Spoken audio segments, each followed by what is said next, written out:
Bonjour, c'est Shai et vous regardez Click and Chill. En plus, j'ai fait le mouvement de tête des présentatrices. T'as vu ou pas?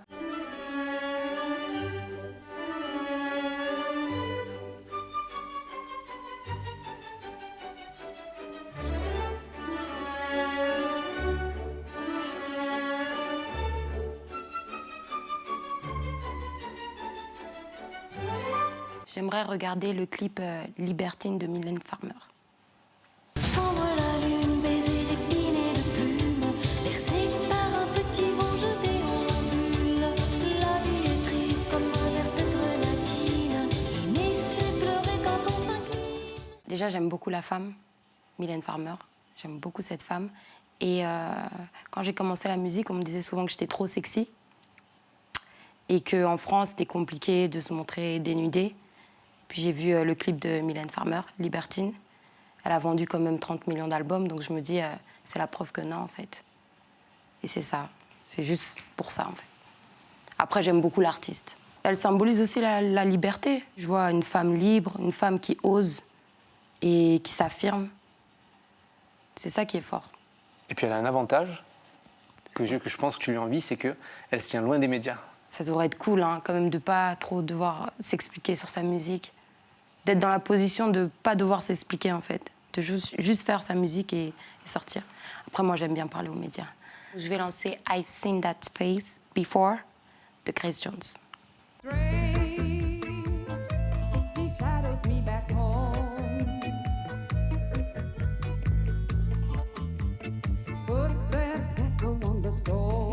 Ce clip, pareil, je l'aime aussi beaucoup parce que j'aime beaucoup la femme, Grace Jones.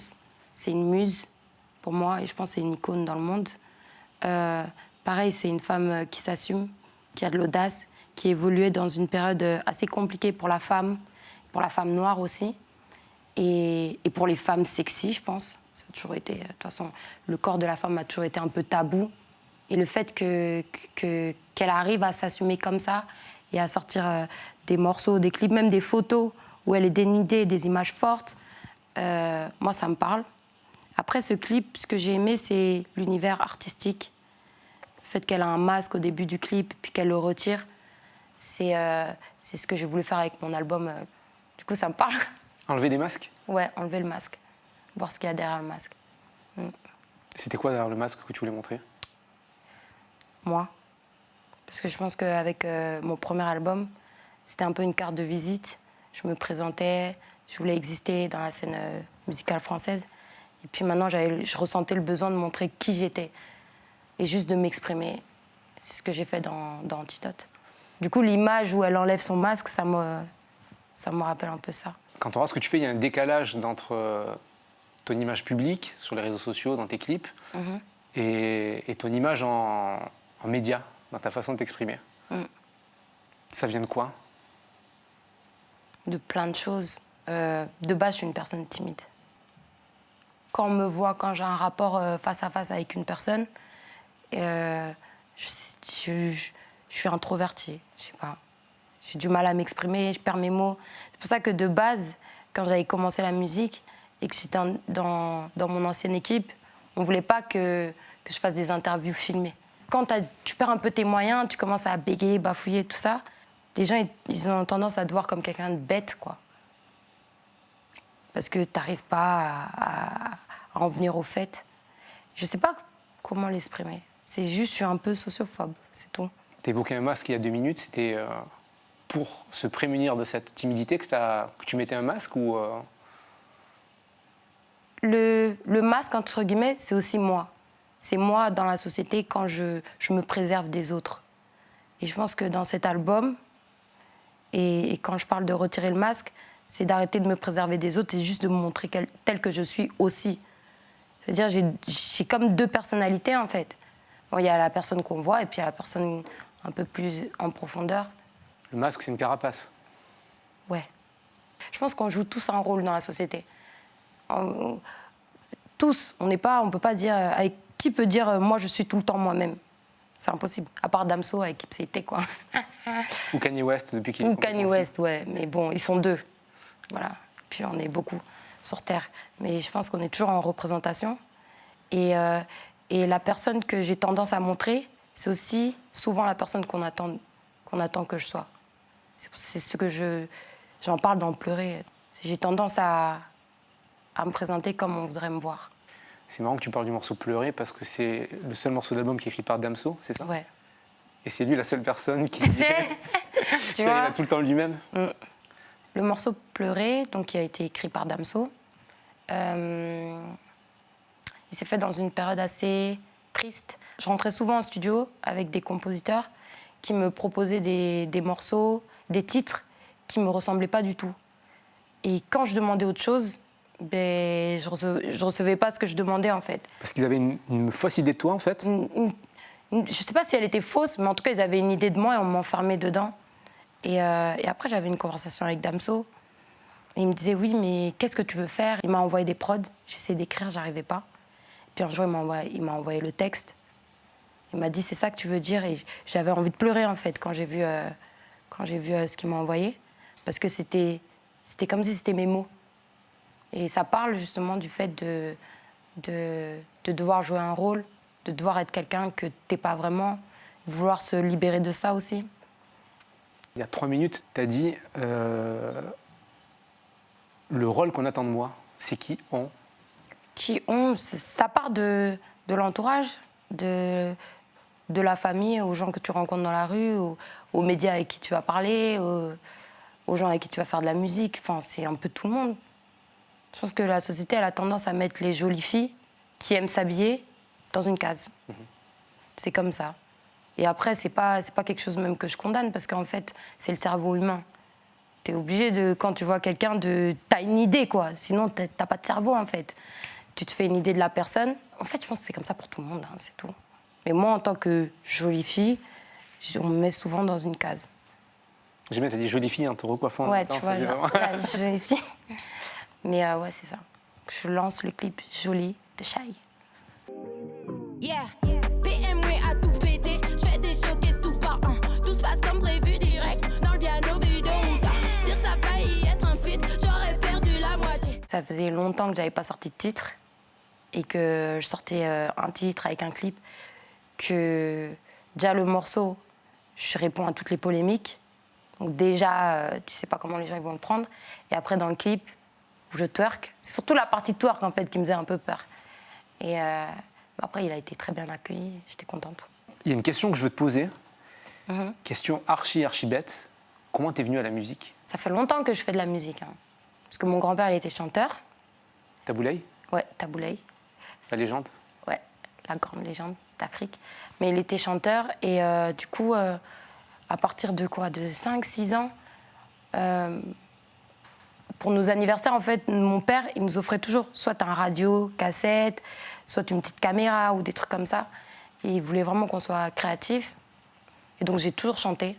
Avant de savoir écrire, j'écrivais déjà des morceaux, j'inventais mes textes et tout. Donc ça fait longtemps, mais jusqu'à là, de me dire que je voulais faire ça de ma vie, non. Je n'ai pas grandi en me disant je veux être chanteuse. Et c'est juste un jour, mon frère, il avait acheté une caméra, il voulait faire un clip. Il a dit, toi, t'aimes bien faire la belle, viens, je t'écris un morceau et comme ça, je te fais un clip. Il paraît que c'était une reprise de Rick Ross. Ouais, sur BMF.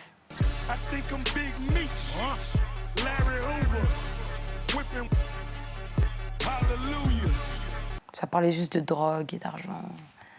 Et c'était ego trip. J'insultais un peu des gens. Enfin, je sais plus. Franchement, je me rappelle pas, ça date. Mais c'était vraiment pour lui, en fait. C'était pas censé être pour commencer une carrière ou quoi que ce soit. Et après, quand on a fini ça, il a envoyé à ses collaborateurs, enfin, aux gens avec qui lui voulait travailler pour montrer, voilà, je fais quand même des clips. Puis les mecs, ils ont commencé à faire tourner ça. Et un jour, Booba, il m'appelle, il me dit... ouais, je sors un projet, j'ai envie que tu sois sur le projet et tout. Je me dis, ouais, je suis quelqu'un. Mais c'est comme ça, c'était par hasard. J'avais jamais été en studio. Même le morceau, quand on l'a fait chez nous, à la maison, on l'a pas fait... D'ailleurs, on avait peur, parce que quand on a envoyé à Booba, on s'est dit, mais ça a été enregistré dans une chambre, il va falloir repartir en studio et tout. Il a dit, non, Linger, il va gérer. Et Linger, il a géré. Le frère dont tu parles, c'est Olivier. Olivier, Le motif. le motif, ouais. @Swagagourou sur les réseaux sociaux. Voilà, un peu de pub. qui est un compositeur qui a quelques énormes hits à son actif. C'est lui qui a fait, entre autres, avec d'autres compositeurs, Réseau de Niska. Il a beaucoup bossé avec toi sur tes albums. C'est quelqu'un qu'on aime beaucoup chez Click. Et lui non plus, à la base, il se destinait pas non plus à une carrière dans la musique, quoi. J'avais l'impression, pour avoir discuté avec lui, qu'il faisait ça aussi à côté. De base, je tiens à le dire, mon frère, c'est un ingénieur civil, diplômé. Il a un master d'une des plus grosses universités en Angleterre. Pour dire, c'est une tête, en fait. Il est censé être président, je sais pas quoi. Mais après, il a toujours... Peut-être bientôt, hein. Peut-être plus tard. Peut-être. Il faut faire attention, parce que les gens, ils pensent que parce qu'il fait des vidéos un peu marrantes sur les réseaux sociaux, en fait, c'est juste un petit con. Mais c'est un mec, il est trop intelligent. Et il sait tout faire. Il sait tout faire. Et ouais, il n'était pas censé être dans la musique. Bon, après, je sais pas. Il a toujours fait de la musique. Lui, pour le coup, c'est un passionné, quoi. Il ne sait pas dormir sans avoir terminé un son ou 2 sons. Je pense que tous les jours, il peut faire un album, lui. Lui, il est scientifique. Moi, je ne suis pas scientifique. Moi, parfois, j'anticipe sur des tendances. Je sens, en fait, les choses arriver. Et après, on a des conversations comme ça, où tu sais, le prochain truc, ça va être ça. Et c'est vraiment ça. Quelle tendance, toi, t'as senti, ou quelles tendances vont arriver bientôt? Moi, il y a une période où il y a eu le funk brésilien qui est arrivé en France, et même un peu aux États-Unis. Mais ça, je l'avais senti, en fait, arriver. J'ai dit, les mecs, il faut qu'on se concentre sur ça maintenant. Et puis, ça arrivait. Mais ça arrivait toujours 1 an et demi après. Je pense que là, le rap, il va rentrer dans une ère... Il est déjà rentré dans une ère d'émotion. Et c'est pour ça que j'ai fait Antidote aussi. J'aimerais regarder ODD de PNL. Sur ton cœur, je fais trop de poulettes. Je fais tache de sang sur le pull. Je désire nullement vous connaître. Ni toi, ni ces fils de pute. Je me tire d'ici si je m'écoute. Sans corse mélanger bougnoule. PNL, c'est un gros groupe. Et la symbolique d'aller sur la Tour Eiffel, je trouve que ça fait du bien. Ça nous fait du bien à tous. Hein. Ça nous fait du bien. Et ça montre que la vérité, c'est que oui, le rap, il est rentré aujourd'hui en France et il est important aussi. Il fait partie du patrimoine français, qu'on le veuille ou non. Pourquoi on rentre dans un rap d'émotion, d'après toi? Le rap, au final, c'est juste la musique populaire. C'est juste le discours, au final, de milliers de gens. C'est pour ça que ça fonctionne. Et je pense qu'aujourd'hui, avec les réseaux sociaux, avec tout ce monde un peu superficiel, je pense que le monde a besoin aujourd'hui d'authenticité, de vérité. Et on le voit chez l'artiste aux États-Unis XXXTentacion, qui est arrivé, il parlait de dépression de manière ouverte, de dépression, de mal-être, de peu importe. Et il était juste honnête. Pourtant, c'était un personnage qui était dur, qui était fort, la bagarre, la violence, tout ça. Et à un moment donné, il s'est arrêté et il a juste laissé parler son cœur. Et ça a touché les gens. Ça a touché les gens, même les gens du quartier, les gens qui jouent les durs. Je pense que c'est vraiment parce qu'on en a besoin. Ce fameux truc de masque et de représentation, c'est aujourd'hui, on a les réseaux sociaux. Soi-disant, on poste notre vie. Mais non, on ne poste pas notre vie. On se poste sur notre meilleur jour, en fait. Et si on poste un truc un peu vulnérable, c'est parce qu'on veut faire rire. Mais j'ai l'impression qu'il n'y a plus rien de vrai, en fait. Et si même la musique, les artistes portent des masques, finalement, le monde, ça devient fou. L'authenticité, on peut la ressentir que dans l'émotion. J'ai l'impression que, bizarrement, souvent, tu n'as pas trop confiance en toi. Ouais. C'est vrai? Oui. Je pense... après, c'est l'histoire de la vie de chacun. Je pense que j'ai toujours... Peut-être j'étais trop ambitieuse pour mon milieu, ou trop ambitieuse dans ce que je veux faire, ce qui fait que, constamment, je suis confrontée à des gens qui me disent que c'est pas possible ce que je veux faire. Et à un moment donné, je suis juste un être humain. C'est-à-dire, je continue à pousser, je continue à croire que je peux arriver, mais ça me fait... Je laisse à chaque fois une partie de moi dans tous les combats que je mène, ce qui fait qu'après, j'ai du mal à... C'est pas vraiment que j'ai pas confiance en moi, mais j'ai l'impression qu'on me comprend pas. Et du coup, j'ai toujours peur de m'exprimer, j'ai peur de me montrer, j'ai peur de tout ça. Parce que je me dis toujours, la personne qui est en face de moi, elle se dit, elle est bête ou elle est folle. Tu sais, quand tu arrives en France et que la seule rappeuse qui a existé en France et qui a vraiment fonctionné, c'est Diams, avec tout ce que Diams représente et comment elle se présente elle-même. Et moi, j'arrive et je suis métissée et je suis sexy. Et en plus de ça, je décide de parler de bagarre, de drogue. Enfin, il n'y a rien qui va, en fait, dans cette histoire. Et j'avance, mais jusqu'à aujourd'hui, j'avance avec des gens qui ne croient pas. Des gens qui ne croient pas en face. Des gens qui m'entourent et qui se disent elle est folle. Qu'est-ce qu'elle veut faire? Elle est folle. Et après, je dois me retrouver peut-être à venir dans un média pour parler de moi. Mais j'ai peur aussi. Et toi, qu'est-ce que toi, tu vas penser? Et ce qui fait peur, c'est que quand tu as l'habitude de voir les êtres humains sous un certain jour, où on te regarde et on doute de toi, et ben forcément, quand tu vas te présenter devant des nouvelles personnes, tu vas croire que ça va être un copier-coller de tout ce que tu as connu, alors que c'est faux. J'ai vraiment l'impression qu'il y a ça va faire les phases de psy à 2 balles, mais qu'il y a une différence entre Shai et Vanessa. Ouais. Jusqu'à un certain point. Parce que là, tu me vois, je suis mignonne, je suis gentille et tout, je suis là, j'ai pas trop confiance en moi et tout. Mais si tu travailles avec moi et qu'après, tu me casses les couilles, tu vas avoir un autre visage. Les gens qui travaillent avec moi, ils n'ont pas cette Vanessa en face. Ils n'ont pas cette personne timide ou quoi en face. Les gens qui me connaissent, tout le monde va dire, c'est un monstre. Elle est trop Kaira, elle est trop violente, elle est peu importe. Ce que je peux montrer aussi dans certains de mes morceaux. Mais de l'autre côté, après, je ne suis pas qu'une seule chose. C'est comme toi, c'est comme tout le monde. Non, pourquoi je dis ça? C'est parce que, je reviens à ce qu'on disait au tout début sur les réseaux sociaux où tu es très sûr de toi, et sur ces mêmes réseaux sociaux où tu es très sûr de toi, je sens que dès qu'il y a un retour négatif, ça peut vraiment te toucher. Ouais. Ça m'atteint. Ça m'atteint dans la mesure où mon projet, il est important pour moi. Mon projet, il me dépasse. Mon projet, c'est le projet de toutes les personnes avec qui j'ai travaillé et qui, pour moi, ils devraient exister. Que ce soit mon frère, un mec comme Joey Touch, que tu as pu rencontrer, Vladimir, Meryl. C'est-à-dire, moi, on me voit moi, mais il y a des gens derrière moi. Et au-delà de ça, il y a la famille. En fait, ce projet, il représente beaucoup de choses juste pour ma vie. Et puis, je pense qu'il représente beaucoup de choses pour aussi ce que ça signifie dans le monde musical en France. C'est-à-dire, si aujourd'hui, avec toute la confiance que j'ai au niveau artistique, de ce que j'apporte et comment je travaille, ma musique, mon image, etc., si moi, je ne peux pas exister, sans prétention, hein, mais si moi, je ne peux pas exister, qu'est-ce que ça veut dire?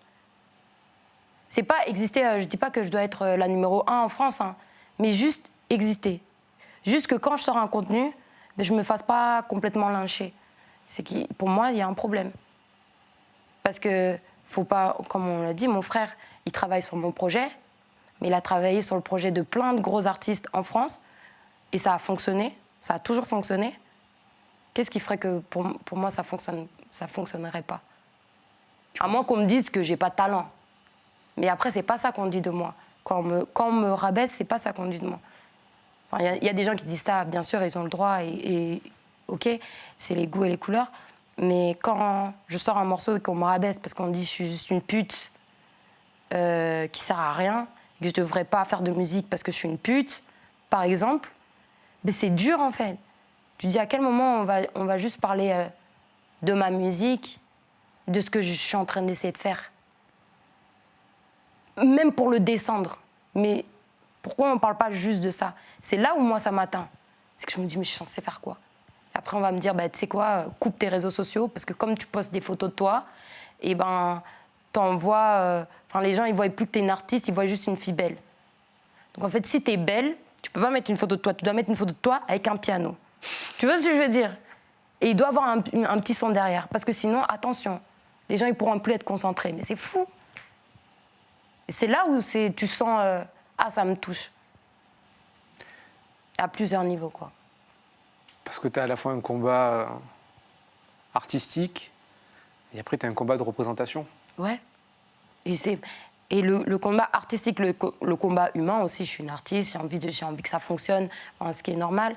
Mais au-delà de ça, j'ai envie que cette position d'une femme dans le rap qui fonctionne, j'ai envie qu'elle existe, j'ai besoin qu'elle existe.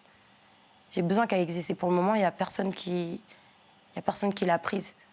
Je lance Money de Cardi B.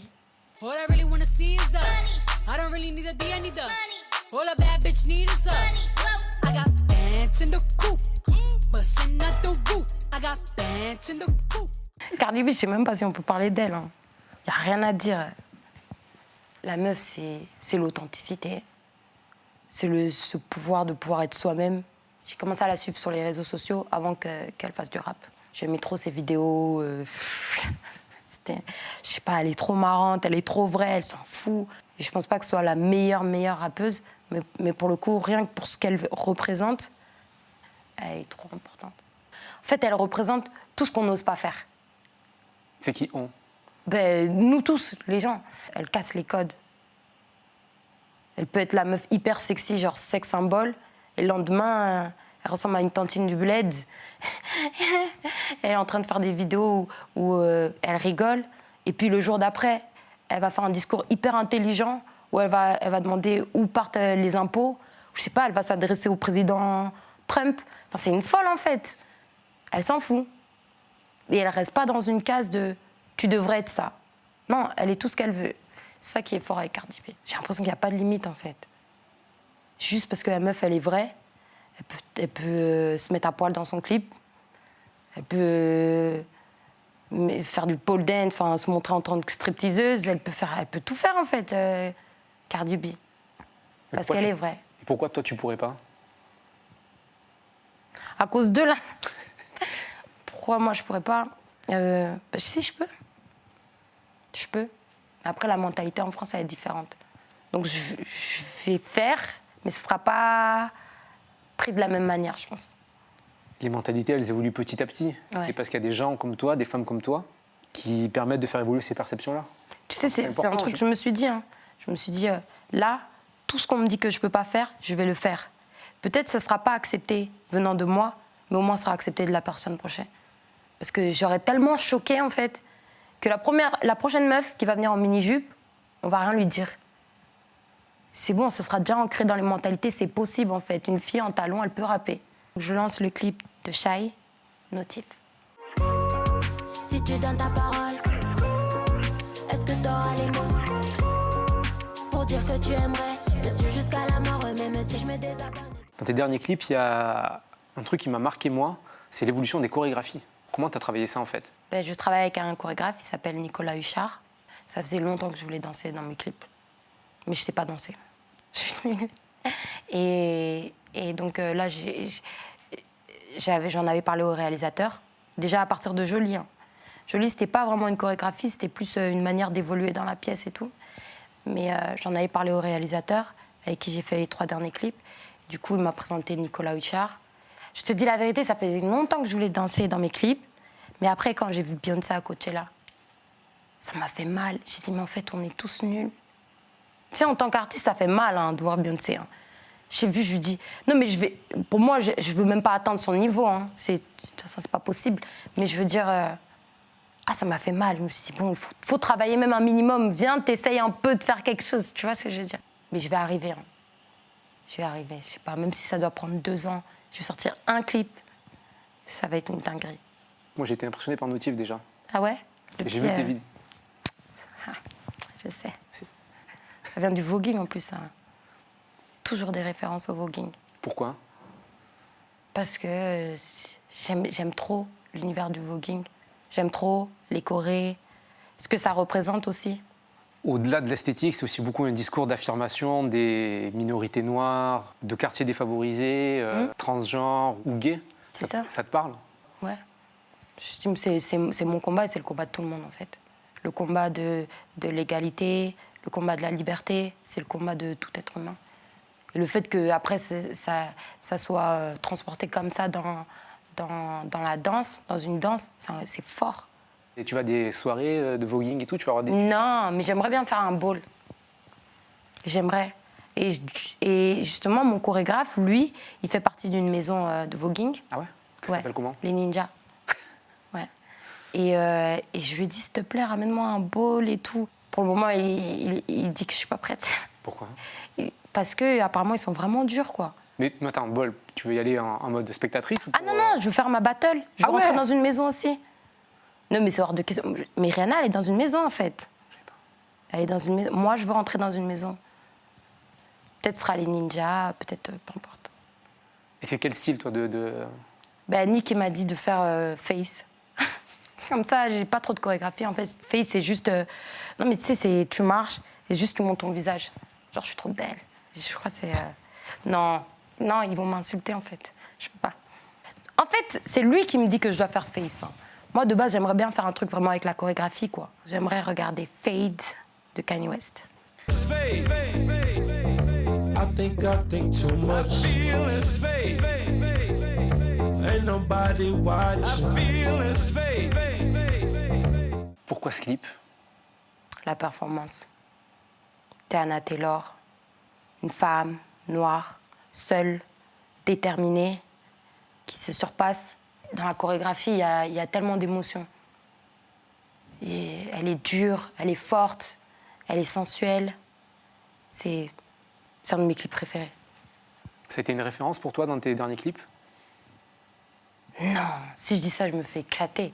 Le jour où je serai vraiment dansée, eh ben, je ferai un clip comme Fate. Je m'inspirerai de ce clip. J'ai vu qu'on nous a comparé, mais je crois que c'est plus la coupe. Mais après, sa chorégraphie, elle est tellement puissante.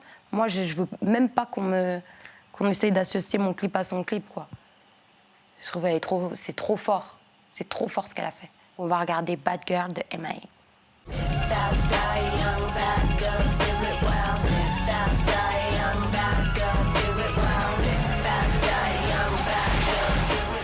M.I.A, je suis fan de M.I.A. Je suis une grande fan de M.I.A. Ce clip, pour moi, c'est du spectacle. Je suis toujours un peu dans ce truc-là de performance, je crois. Hein. Mais c'est du spectacle, les grosses voitures, les chorégraphies, l'attitude. Il y a une atmosphère, tu sais, de rébellion comme ça, mais qui est très artistique. C'est ça que j'ai aimé dans ce clip. Dans Cocorico, je le prends comme un hommage. Moi, tu as une scène aussi où tu es par la portière de la voiture, où ça tourne, Ouais. ça ride. Moi, je le prends comme un petit clin d'œil à ce clip-là aussi. Ah ouais? Ouais. Bah, de toute façon, ça fait partie de mes références, hein, ce clip. On va se regarder Cocorico de Shai. 1001, 1002, 1003, de quoi tu me parles? 1003, 1004, 1005, de quoi tu me parles? 1005, 1006, 1007, de quoi tu me parles? 1007, 1008. Apparemment, il y avait une première version de Cocorico dans laquelle tu voulais que Niska soit en featuring. Ouais. De base, on l'avait fait, le featuring avec Niska, D'accord. sur Cocorico. Il l'avait posé et tout. Et puis, en parlant avec mon équipe, on voulait le sortir en deuxième titre. Ouais. On a sorti Jolie puis Cocorico. Et pour plusieurs raisons, on s'est dit que c'était mieux que je sois seule sur le titre. Au final, c'était mieux parce que le liquide que j'ai fait avec Niska dans l'album, je trouve qu'il est plus approprié et il nous colle mieux à tous les deux, quoi. Et ce sera peut-être ton prochain clip? Liquide? Peut-être. À voir. On va regarder Formidable de Stromae. Formidable, formidable. Tu étais formidable, j'étais formidable. Nous étions formidables. Qu'est-ce qui s'est passé en Belgique quand Stromae a sorti ce clip? C'était incroyable. Même mon père, il m'en a parlé. Mon père, il m'a appelé pour me dire, t'as vu le clip? C'était, je sais pas, c'était incroyable. On dirait qu'il avait marché sur la lune. C'était un coup de génie. C'est l'ingéniosité de ce clip que j'ai trouvé forte. Attention, je vais faire le journaliste. L'autre personnage principal de ce clip de Stromae, c'est la ville de Bruxelles. Sur ton album, tu as un morceau qui s'appelle BXL, qui clôture l'album. Et un peu comme Formidable, je trouve que ton morceau, il montre un autre visage de Bruxelles. Déjà, on n'a pas beaucoup l'habitude de voir Bruxelles, heureusement. Bon, là, il y a beaucoup d'artistes qui arrivent et qui fonctionnent, comme Angel et tout, donc c'est cool. Ça faisait longtemps que je voulais faire ce titre. Ça fait très longtemps que je voulais faire un titre qui parle de ma ville. Et je tenais à ce que ce soit pas genre juste je représente Bruxelles, mais vraiment me remettre dans la peau de la fille que j'étais avant de partir et comment je vivais un peu la ville, en fait. On grandit quand même dans une ville, une petite ville, dans un petit pays. Déjà, les francophones, on est en minorité. On n'a pas beaucoup d'exemples de personnes qui ont réussi. Donc voilà, je tenais à faire ce titre.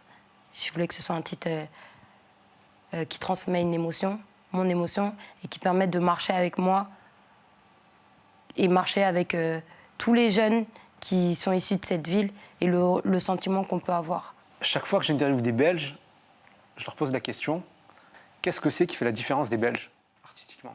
La grosse différence qu'on a en tant que Belge, c'est qu'on ne grandit pas avec les mêmes standards que les Français.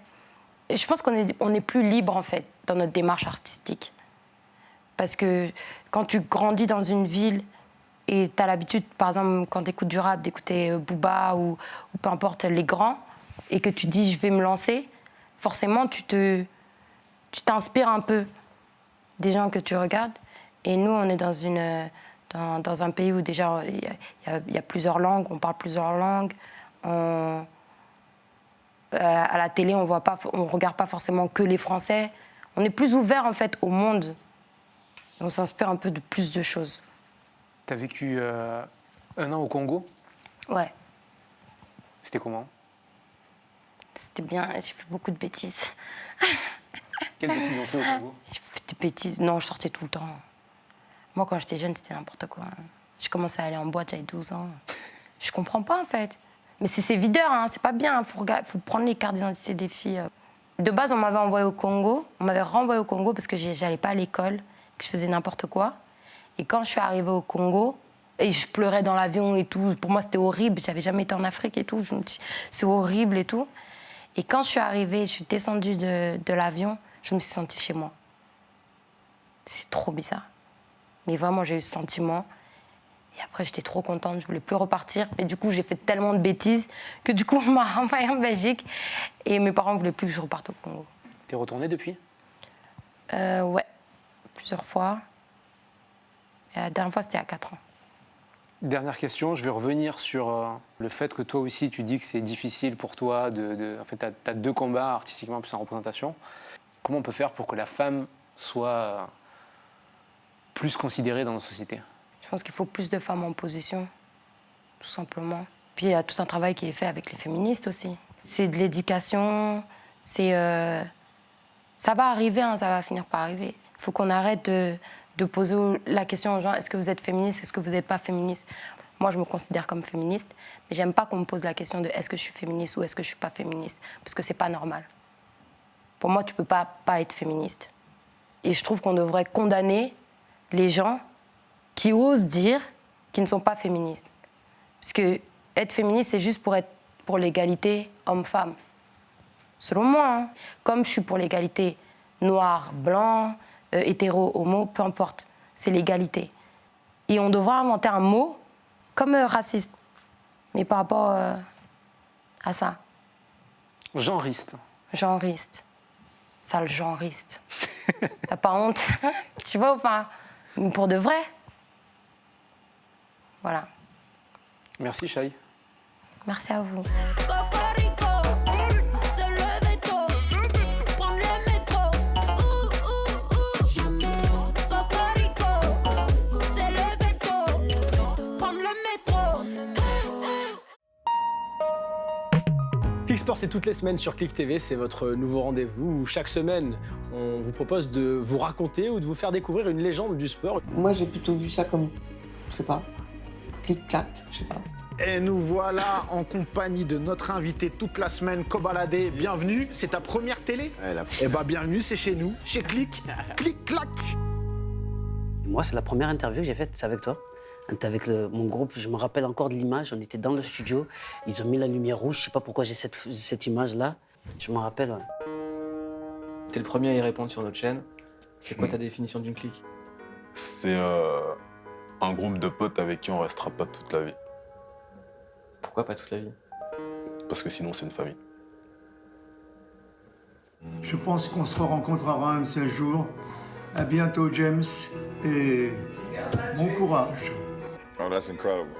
That's sweet. You know, it's just like you, he never talks.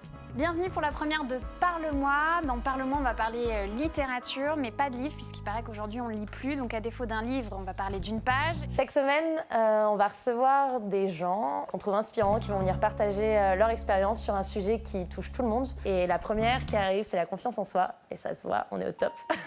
Que suis-je? Je suis chinois. J'ai les cheveux un peu bizarres. Je suis un peu chelou. D'une façon générale, je suis chelou. Mais j'ai un talent de ouf. Je suis Bounaïmin et j'arrive sur Click TV.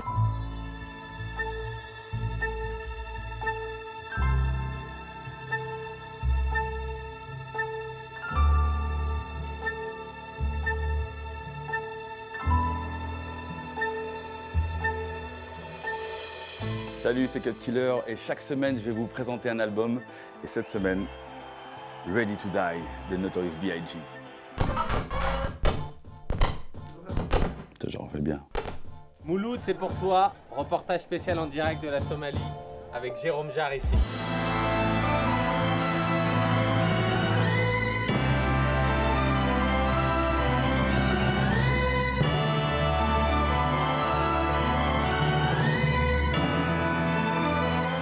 Là exactement, on est en direct de Cox's Bazar au Bangladesh, plus précisément dans le camp des Rohingyas, pour faire quelques jours en immersion à la rencontre de ces peuples. Moi, j'avais un rêve et j'ai été jusqu'au bout de ce rêve et j'espère que vous aussi, vous aurez des rêves et vous irez jusqu'au bout. Donc on touche ce bois là. Que t'as touché quand t'étais petit. Ouais, j'ai touché.